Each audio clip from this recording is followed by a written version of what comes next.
Hello my dear students, आज हम आप लोग पढ़ाएंगे क्लास 10 साइंस के बहुत ही इम्पोर्टेंट टॉपिक यानी कि क्वेश्चन जो 100% आपको बोर्ड एग्जाम में देखने को मिलेगा। जितने क्वेश्चन बताएंगे उतने क्वेश्चन आपको बोर्ड एग्जाम में 100% श्योर है आपको देखने को मिलेगा। इसलिए अगर आप हमारे चैनल पर नए हैं तो चैनल को सब्सक्राइब कीजिए, बेल आइकन को प्रेस कीजिए और अपने मित्रों के साथ भी शेयर कीजिए और बताइए कि कन्हैया कोचिंग क्लासेस चैनल पे बहुत अच्छी तरह से पढ़ाई हो रही है। ऑल सब्जेक्ट की तैयारी करा जाइए, या तो क्लास 10 हो या तो क्लास 12 हो। तो देखिए आज का वीडियो बहुत ही धांसू होने वाला है, इसलिए इस वीडियो को बिना स्किप किए शुरू से अंत तक देखिएगा, क्योंकि इस चैप्टर में इस वीडियो में आपको पूरे टोटल यानी कि फिजिक्स हुआ, केमिस्ट्री हुआ और बायोलॉजी का टोटल क्वेश्चन की तैयारी कराई जाएगी, जो 100% श्योर है आपको बोर्ड एग्जाम में देखने को मिलेगा। यानी कि जितने अब की बार टारगेट बनाइए, अब की बार 95 पार हो जाना चाहिए। यानी कि हमें क्या करना है, अब की बार ना जोरदार मेहनत करना है कि 95 पार हो जाना चाहिए। देखिए आपका पहला क्वेश्चन दिया है संयोजन और वियोजन अभिक्रिया, यानी कि संयोजन और वियोजन अभिक्रिया किसे कहते हैं।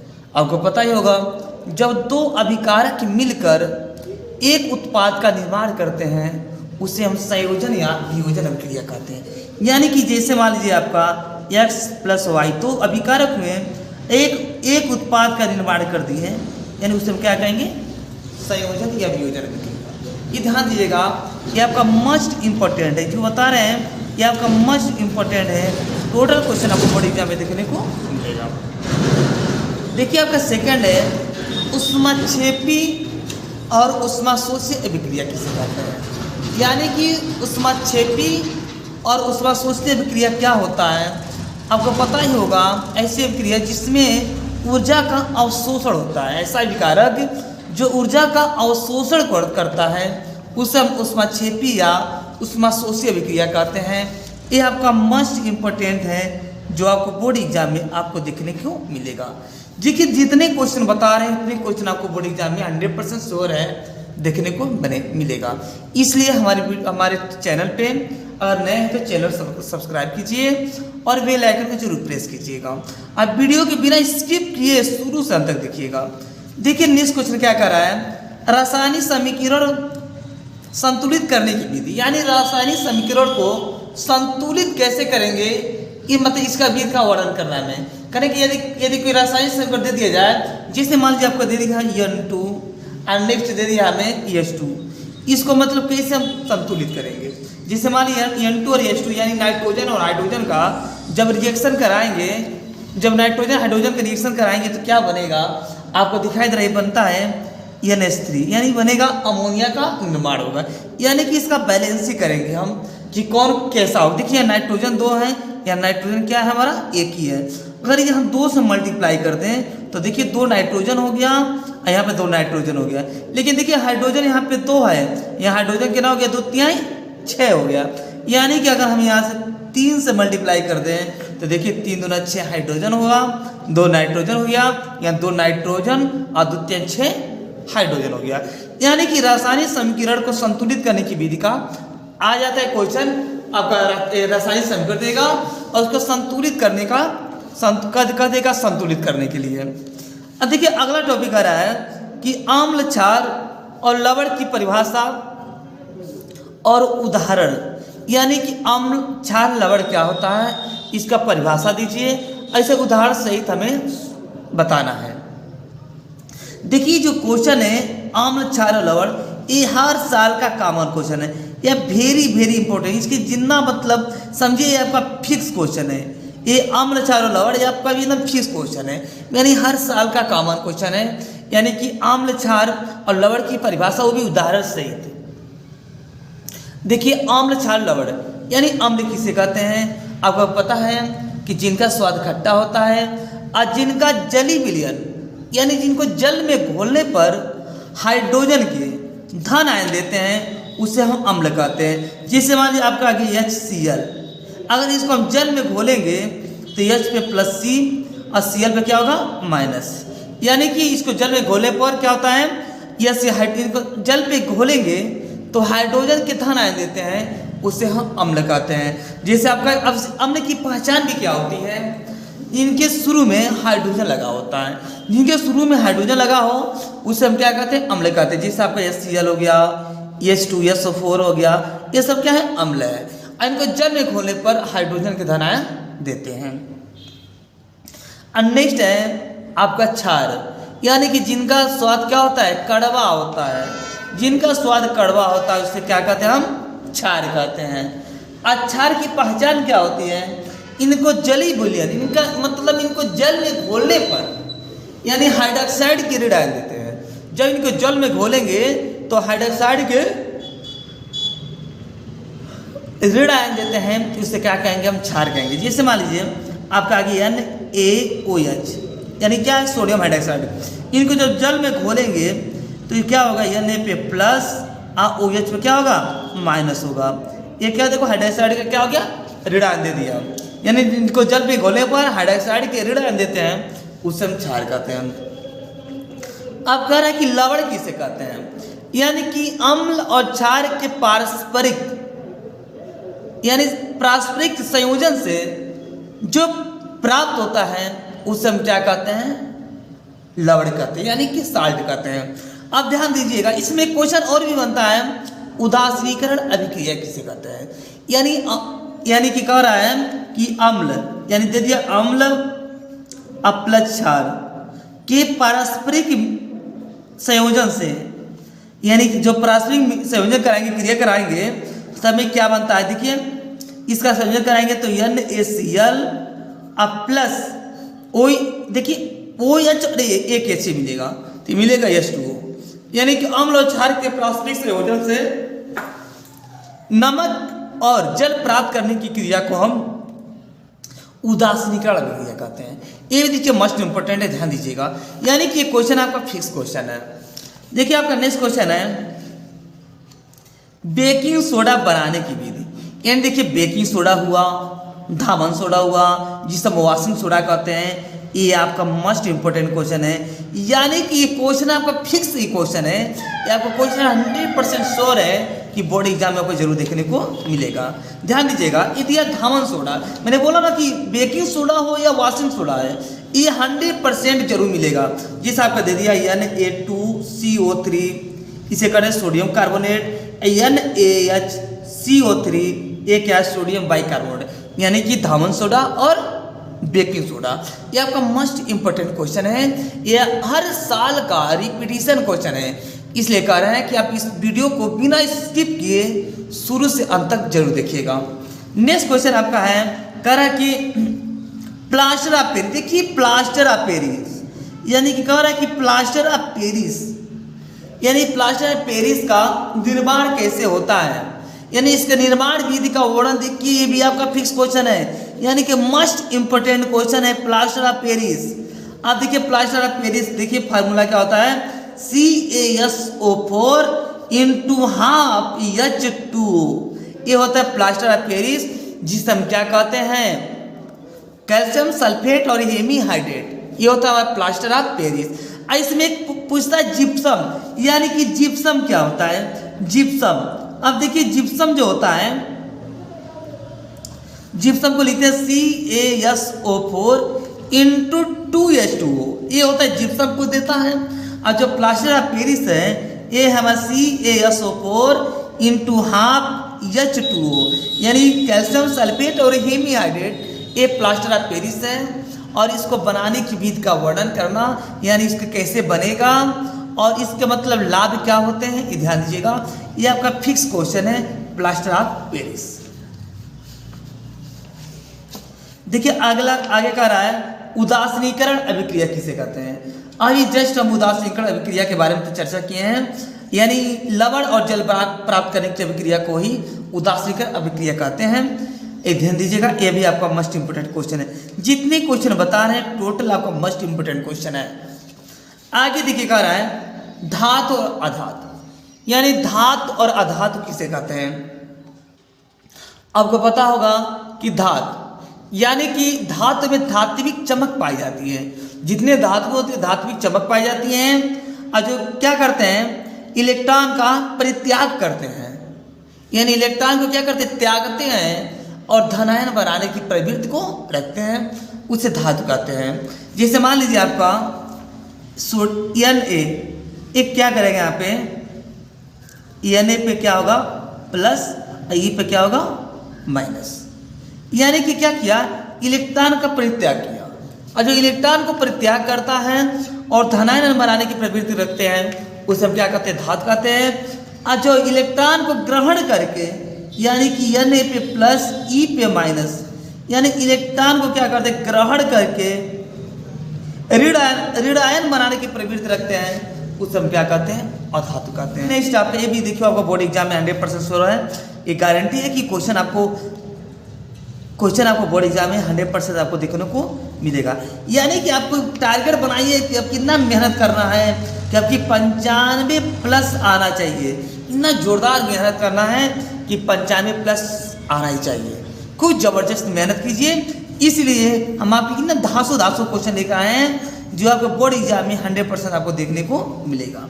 देखिए नेक्स्ट क्वेश्चन है कि विद्युत रासायनिक श्रेणी, यानी विद्युत रासायनिक श्रेणी किसे कहते हैं, ये देखिएगा आपका, ये भी वेरी इंपॉर्टेंट क्वेश्चन है जो आपका बोर्ड एग्जाम में आपको देखने को मिलेगा। अगला क्वेश्चन कहते हैं संतृप्त और असंतृप्त, यानी संतृप्त और असंतृप्त क्या होता है।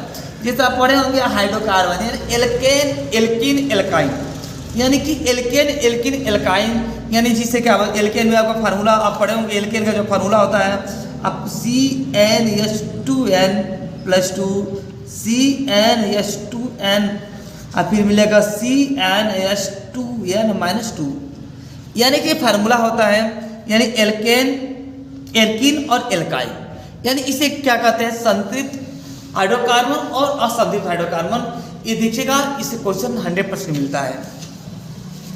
अगला क्वेश्चन क्या कह रहा है कि सजातीय श्रेणी क्या है, यानी सजातीय श्रेणी या समजातीय श्रेणी। एक देखिए ये भी क्वेश्चन आपका फिक्स क्वेश्चन है, सजातीय श्रेणी या समजातीय श्रेणी, ये क्वेश्चन 100% बोर्ड एग्जाम में आपको देखने को मिलेगा। और आगे देखो मिलेगा आपका आईपीएससी का नामकरण, यानी कि जो आईपीएससी नामकरण है, यानी कि जैसे आईपीएससी नामकरण है आपका HCHO आपका क्या है, देखिए CHO जिसको एल्डिहाइड ग्रुप का पढ़ा जाता है, यानी जिसके लास्ट में क्या होता है, अल लगाया जाता है। देखिए कार्बन एक है तो मीथेन और अल लगा देंगे, मेथेनॉल होगा। यानी कि आईपीएससी नाम अगर आप लोग कमेंट करेंगे तो हम इम्पोर्टेंट आईपीएससी नामकरण का एक वीडियो हम अपलोड कर देंगे, जो हर साल कॉमन क्वेश्चन रिपीटेशन क्वेश्चन होगा और जो आपको बोर्ड एग्जाम में 100% देखने को मिलेगा। देखिए अब अगला क्वेश्चन आपका है मिश्र धातु, यानी कि मिश्र धातु क्या होता है। मिश्र धातु देखिए आपको बोर्ड एग्जाम में आपको देखने को मिलता है, ध्यान दीजिएगा। देखिए आपका अगला क्वेश्चन है साबुनीकरण, यानी साबुनीकरण क्या होता है, ये साबुन और साबुनीकरण, ये आपका क्वेश्चन मिलेगा, ध्यान दीजिएगा। बोर्ड एग्जाम में एकदम जम के तैयारी कीजिएगा, एकदम इतना मेहनत कीजिए, इतना मेहनत कीजिए कि सफलता एकदम आपकी कदम चूमे। एकदम मेहनत से मेहनत कीजिएगा कि एकदम 95 प्लस तो आ जाना ही चाहिए।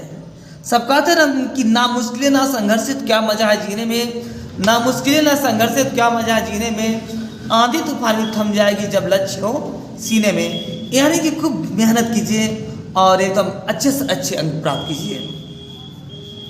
अब देखिए यहाँ से हमारा बायोलॉजी पोर्शन स्टार्ट हो रहा है, जिससे आपको मिलेगा पाचन तंत्र, यानी मनुष्य के जो डाइजेशन सिस्टम है इसका आपको मिलेगा नामांकित चित्र बनाने के लिए।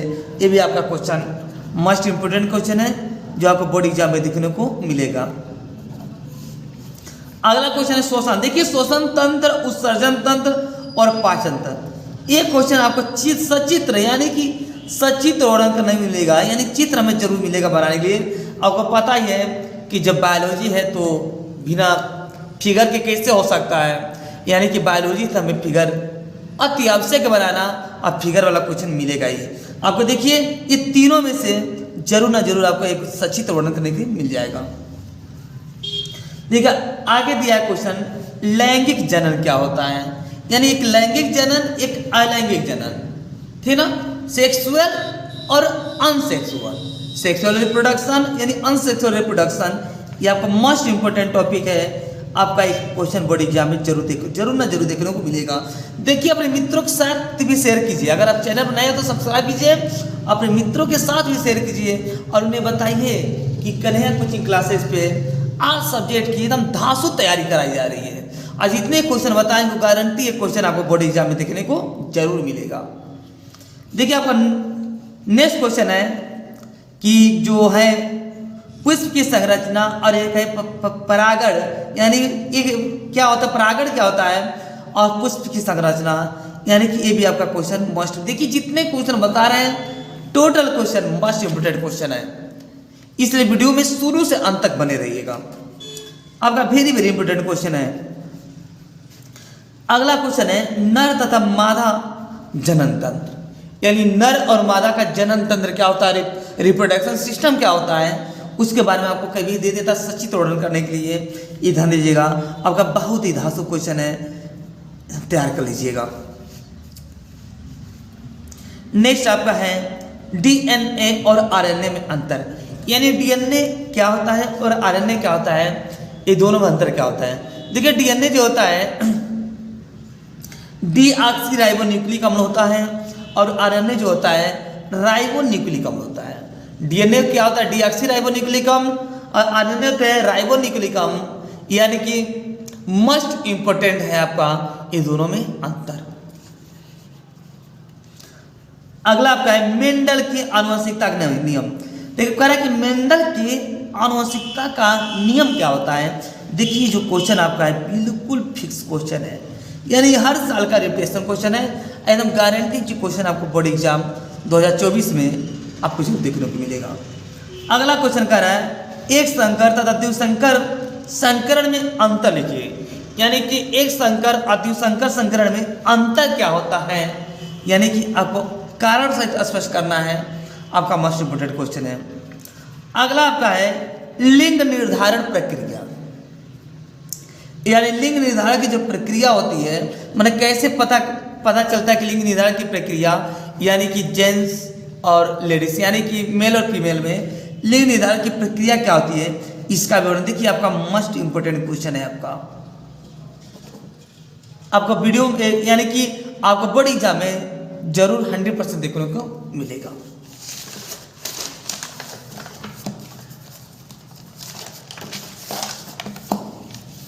अलग देखिए कह रहा है क्वेश्चन कि मानव मस्तिष्क, यानी कि मानव मस्तिष्क और तंत्रिका तंत्र, यानी कि मानव मस्तिष्क और तंत्रिका तंत्र का आपको मिलेगा सचित्र वर्णन करने के लिए।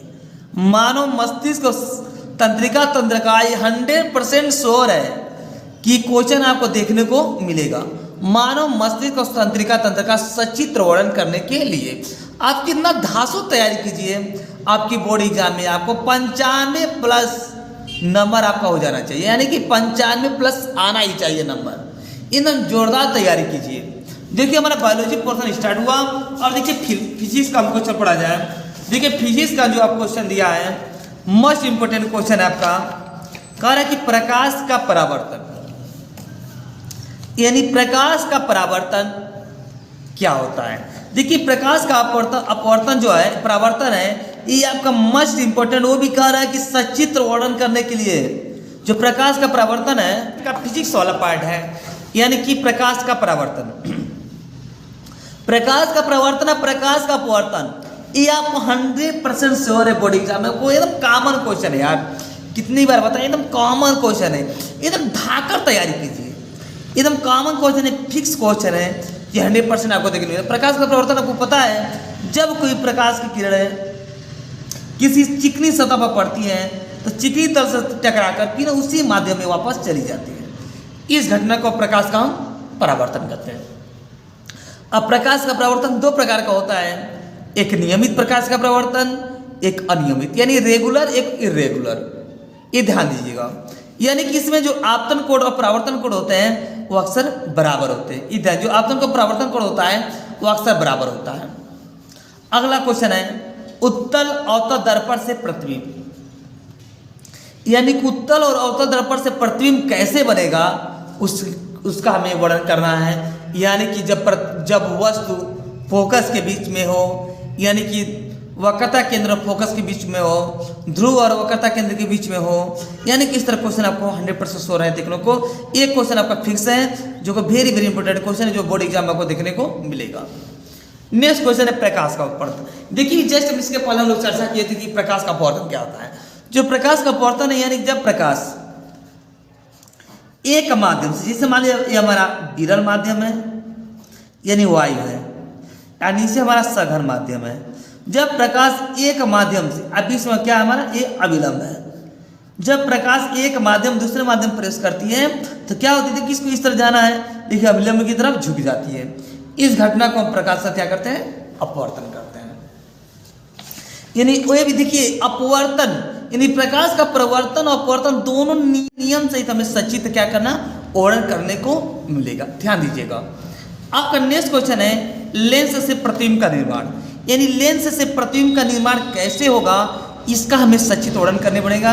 यानी वही रूल है, यानी जब वस्तु हमारा फोकस पे हो, वक्रता केंद्र के बीच में हो, तो प्रतिबिंब कैसे बनेगा उसका हमें क्या करना है, सचित्र वर्णन करने मिलेगा। ये आपका धासु क्वेश्चन यानी मोस्ट इंपोर्टेंट क्वेश्चन। देखिए जितने क्वेश्चन बता रहे total question very very important question है। एक गारंटी कि आल क्वेश्चन बोर्ड एग्जाम में आपको देखने को मिलेगा। और उसके बाद आप बोलेंगे, खुद बोलेंगे कि कन्हैया कोचिंग क्लासेज पर आल सब्जेक्ट की तैयारी बहुत धासु तरीके से करा रही है। इसलिए आपसे एक रिक्वेस्ट है कि आप लोग मेरे चैनल पर नए हैं तो चैनल सब्सक्राइब कीजिए और बताइए कि कन्हैया कोचिंग क्लासेज पर जो चैनल है उसमें अच्छी तरह से पढ़ाई हो रही है। अपने मित्रों के साथ भी शेयर कीजिए। आज के अगला क्वेश्चन है लेंस की क्षमता यानी पावर ऑफ लेंस। लेंस की क्षमता क्या होती है, यानी इसका मैं सचित्र वर्णन। देखिए जो लेंस की क्षमता होती है वो मिलेगा हमें P बराबर 1/f या P बराबर 100/f। यानी फोकस दूरी के व्युत्क्रम को हम लेंस की क्षमता कहते हैं। यानी फोकस दूरी के व्युत्क्रम को ही लेंस की क्षमता कहते हैं। और लेंस की क्षमता जो मात्रक होता है वो डायोप्टर होता है। लेंस की क्षमता की मात्रक क्या होता है, डायोप्टर होता है। यानी जो फोकस दूरी अगर हमारा मीटर में होगा तो P बराबर 1/f रहेगा। यदि फोकस दूरी हमारा सेंटीमीटर में होगा तो 100/f लगाएंगे। इस पे आपको क्वेश्चन 100% श्योर आपको देखने को मिलेगा। जिसे मान लीजिए क्वेश्चन दे दिया गया जब f बराबर हमारा 50 सेंटीमीटर है तो हमें ये बताना है, ये भी लेंस अगर कह दीजिएगा हमारा उत्तर लेंस है तो यह पॉजिटिव होगा, तो ये बताइएगा हमारा लेंस की क्षमता कितनी होगी। फार्मूला लगाएंगे P बराबर, जब सेंटीमीटर है तो 100/f लगाएंगे तो P बराबर मिलेगा हमें 100/50। अब 50 दूना 100, यानी कि P का वैल्यू हमें क्या मिलेगा +2 डायोप्टर। ये लेंस की क्षमता होती है, ये ध्यान देना। अगला क्वेश्चन हमें मिलेगा, यानी लेंस की क्षमता को आपको वेरी इंपॉर्टेंट क्वेश्चन, आपको 100% श्योर के क्वेश्चन आपको देखने को मिलेगा। अगला क्वेश्चन देखो निकट दृष्टि दोष। यानी जो मानव नेत्र से जो दोष होते हैं, निकट दृष्टि दोष और दूर दृष्टि दोष, ये आपका मस्ट इंपॉर्टेंट क्वेश्चन है। यानी कि समझिए आपका फिक्स क्वेश्चन होता है। जो मानव नेत्र से आपको मिलेगा निकट दृष्टि दोष और दूर दृष्टि दोष, ये आपका बिल्कुल एकदम समझिए फिक्स क्वेश्चन है।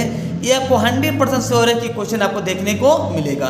ये बोर्ड एग्जाम 100% श्योर है आपको देखिए अगर कह रहा है कि मानव नेत्र की जो समंजन क्षमता है, मानव नेत्र की समझ यानी कि अपनी आवश्यकता अनुसार जो नेत्र की जो मांसपेशियों को फैलाना सिकुड़ाने की क्रिया को ही मानव नेत्र की समंजन क्षमता कहता है। ये आपका ही बहुत हासो क्वेश्चन है, यानी कि ये मस्ट इंपोर्टेंट क्वेश्चन है। आपको देखिएगा, यानी कि वीडियो को शुरू से अंत तक देखिएगा, आप बिना स्किप किए। अगर आप शुरू से अंत तक वीडियो देख लीजिए तो समझिए आपका 95 पार तो हो जाएगा साइंस में। अगला क्वेश्चन है प्रकाश का वर्ण विक्षेपण क्या होता है। यानी कि प्रकाश का वर्ण विक्षेपण आपको पता है, जो श्वेत रंग की प्रकाश की किरणें, जो श्वेत रंग ठीक है। देखो अगला क्वेश्चन आपका प्रकाश का वर्ण विक्षेपण, यानी कि प्रकाश का वर्ण विक्षेपण क्या होता है। जब श्वेत प्रकाश की किरणें किसी प्रिज्म से गुजरती है तो अपने 7 रंगों में विभक्त हो जाती है। यानी जो श्वेत प्रकाश किरणें किसी प्रिज्म से गुजरेंगी तो 7 रंगों में विभक्त हो जाती है। प्रकाश की इसी घटना को हम प्रकाश का वर्ण विक्षेपण कहते हैं, यानी कि स्पेक्ट्रम कहते हैं। अभिजोर में आपका VIB GYOR फिब्जोर, यानी कि जो violet, indigo, blue, green, yellow, orange और रेड। इस रंगों में जो लाल कलर का रंग है, रेड कलर है, उसका जो होता है तरंगदैर्घ्य बहुत ही ज़्यादा होता है। एक क्वेश्चन आपका 2 नंबर पर बहुविकल्पी में पूछ देता है, किस रंग का तरंगदैर्घ्य सबसे अधिक होता है, किसका कम होता है। तो यानी रेड कलर जो रंग है उसका सबसे अधिक होगा, और वायलेट यानी बैगनी का सबसे कम होता है। अब ये क्वेश्चन पूछ देता है प्रकीर्णन, यानी कि जो बैगनी रंग का प्रकीर्णन अधिक होगा और लाल रंग का क्या होता है, कम होता है। ये ध्यान दीजिएगा, ये क्वेश्चन 2 नंबर पर हमेशा बनता है। देखिए अगला क्वेश्चन आपका कह रहा है कि ओम का नियम। देखिए ओम का नियम तो हम इसकी तारीफ ही क्या करें यार। ओम का नियम तो एकदम फिक्स क्वेश्चन है, यानी कि एकदम फिक्स क्वेश्चन है, यानी आपका 100% हम गारंटी ले रहे हैं कि ये क्वेश्चन आपको मिलेगा। ओम का नियम मस्ट इम्पोर्टेंट क्वेश्चन है, जो ओम का नियम। ये आपको पता ओम का नियम पढ़े होंगे, तो जो मिलेगा, जो आपका वोल्टेज होता है यानी विभवांतर होता है, वो धारा के क्या होता है, अनुकरूपाती होता है। यानी जब धारा को अनुकरूपाती सिंबल हटाएंगे तो बराबर होगा I × R, जहाँ विभवांतर, धारा और प्रतिरोध होता है। ये ओम का नियम कहलाता है। ध्यान दीजिएगा, मस्ट इंपोर्टेंट क्वेश्चन है। आगे मिलेगा हमें विद्युत प्रतिरोध, यानी विद्युत प्रतिरोध जिस हम रेजिस्टेंस R से लिखते हैं, तो विद्युत प्रतिरोध को R से लिखेंगे, जो यानी कि जो धारा के मार्ग में रुकावट बने, जो धारा को बहने से रोके, उसी को हम विद्युत प्रतिरोध कहते हैं। ये आपका मस्ट इंपोर्टेंट क्वेश्चन, यानी वेरी वेरी इंपोर्टेंट क्वेश्चन है। इसे हम R से प्रदर्शित करते हैं, इसका मात्रक ओम होता है। अगला क्वेश्चन है विद्युत धारा, यानी जो इलेक्ट्रिक करंट क्या होता है, विद्युत धारा किसे कहते हैं, ये ध्यान दीजिएगा। इसका मात्रा क्या होता है, विद्युत धारा को पता ही होगा, इसका मात्रा, विद्युत धारा को I से लिखते हैं, इसका मात्रा क्या होता है, एम्पियर होता है। ये भी आपका मस्ट इंपोर्टेंट क्वेश्चन है। अगला क्वेश्चन देखिए, अगला क्वेश्चन जो प्रतिरोधों का संयोजन से मिलेगा, यानी कि जो आपका 100% श्योर क्वेश्चन है, प्रतिरोधों का संयोजन किसकी क्या यार, इसकी बात ही तो अलग ही है। यानी कि फिक्स क्वेश्चन है, यानी फिक्स प्रतिरोधों का संयोजन, ये 100% आपको इस पर न्यूमेरिकल भी मानता है 7 नंबर का या 5 नंबर का न्यूमेरिकल 100% श्योर आएगा।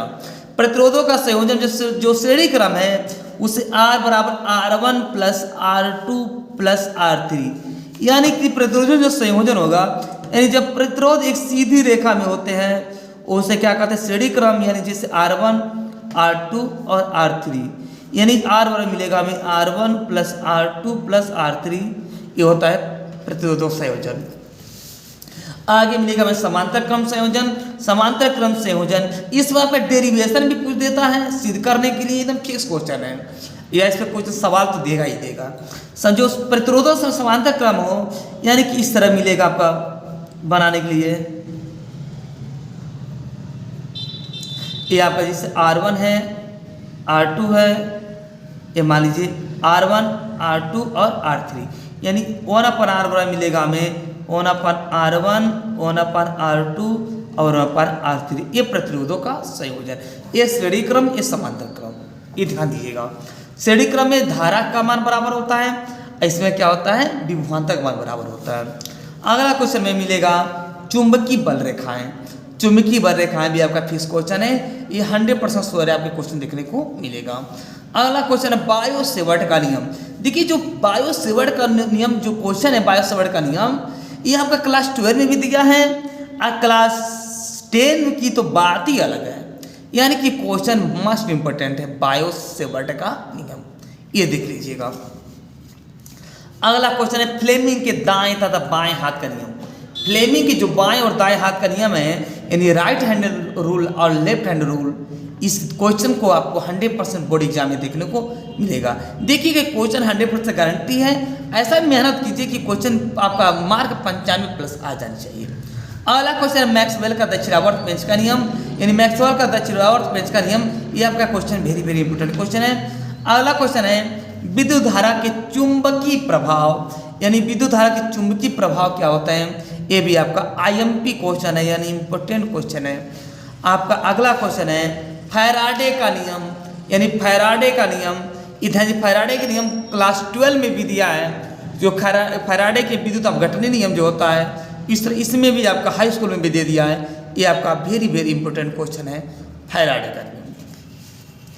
अगला क्वेश्चन जो लास्ट चैप्टर से बन रहा है, ओजोन परत अपक्षय और एक ऊर्जा स्रोत। यार जी ओजोन परत अपक्षय क्या होता है और ऊर्जा के स्रोत क्या होते हैं, इस तरह क्वेश्चन आपको लास्ट चैप्टर से देखने को मिलेगा। ध्यान दीजिएगा, जितने क्वेश्चन बनाए हैं उतने क्वेश्चन का विधिवत तैयारी कीजिए। अब एकदम तय कर लीजिए, टारगेट कर लीजिए क्योंकि हमें 95+ लाना है। एकदम जबरदस्त तैयारी कीजिए, एकदम जी जान लगा के तैयारी कीजिए क्योंकि एकदम 95% से ऊपर हमें क्वेश्चन क्या करना है, लाना है। खूब विधिवत तैयारी कीजिए, पढ़िए और हम आपके साथ इस तरह बने रहें। आप लोग सपोर्ट करते रहिए और अब चैनल पे नए हैं तो चैनल सब्सक्राइब कीजिए और बेल आइकन को प्रेस करना मत भूलिए। धन्यवाद।